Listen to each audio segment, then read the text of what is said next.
Bonjour à tous et à toutes. Je m'appelle Xavier Bersalouverge et, comme Mme Woodford vient de le mentionner, le titre de mon mémoire, c'est vraiment l'évaluation d'un programme de formation en matière d'agression sexuelle envers les jeunes enfants des Premières Nations. Donc, c'est quelque chose quand même d'assez précis. Puis, ce qu'il faut savoir, c'est que dans les communautés autochtones, l'agression sexuelle est vraiment une problématique majeure. Selon des intervenants, ça serait en fait la deuxième problématique en importance, tout juste derrière les problèmes de consommation de drogue et d'alcool. Puis aussi, quand on fait l'état de la littérature sur le sujet, on se rend vite compte que les taux de prévalence sont très élevés et qui sont presque toujours nettement supérieurs à ceux de la population normale. Donc, il y a quand même une problématique assez importante qu'on peut observer, mais aussi des manques en termes de transfert des connaissances des intervenants. Donc, ceux-ci nous disent souvent qu'ils sont mal outillés pour intervenir dans ce type de situation, qui peuvent être parfois quand même assez difficiles. Puis aussi, un autre constat de l'étude qui disait cela, c'était que, selon eux, plus de formation puis plus d'informations sur le sujet, ce serait quand même une action nécessaire pour diminuer les cas d'agression sexuelle dans leur communauté. Donc, heureusement, le Centre d'expertise Marie-Vincent a adapté l'une de ces formations qui était basée sur des données probantes pour les milieux autochtones. Donc, en concert avec les communautés, ils ont vraiment essayé d'adapter les contenus pour que ceux-ci soient rejoignables de la part des intervenants et que ça soit utile pour les communautés. Donc, c'est ça. Donc, ça, c'est quand même quelque chose d'intéressant. Donc, une formation adaptée.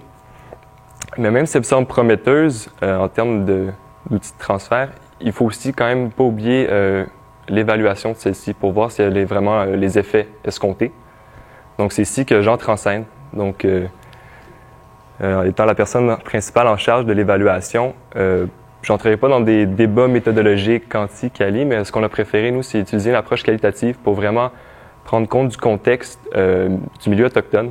Donc, je fais une étude de cas multiples où je vais rencontrer 4 groupes de participants sur les 8 qui ont suivi la formation pour essayer vraiment de savoir ce que la formation a pu leur apporter dans leur travail et leur pratique professionnelle. Donc, ce que j'ai oublié de mentionner aussi, c'est que la formation a un volet très théorique, donc beaucoup d'apprentissage, beaucoup de notions, mais aussi un volet très pratique où ils apprennent des méthodes et techniques d'entrevue en contexte de dévoilement. Donc, nous, on s'attend vraiment à ce que leur méthode change puis qu'elle soit beaucoup plus utile ou vraiment voir une amélioration dans celle-ci et espérer justement qu'ils se sentent plus outillés par la suite. Puis une autre partie du volet, c'est vraiment aussi avoir un peu une rétroaction sur ce qu'ils pensent de la formation. Donc, on espère la donner dans le futur, puis savoir, en savoir plus sur qu'est-ce qu'on pourrait améliorer pour vraiment que celle-ci soit le plus efficace pour les communautés autochtones. Donc, l'étude n'est pas encore terminée, donc je suis encore dans ma collecte de données, mais jusqu'à présent, on a toutes sortes de résultats attendus et inattendus très intéressants. Donc, j'ai hâte de vous en faire part prochainement. Merci beaucoup.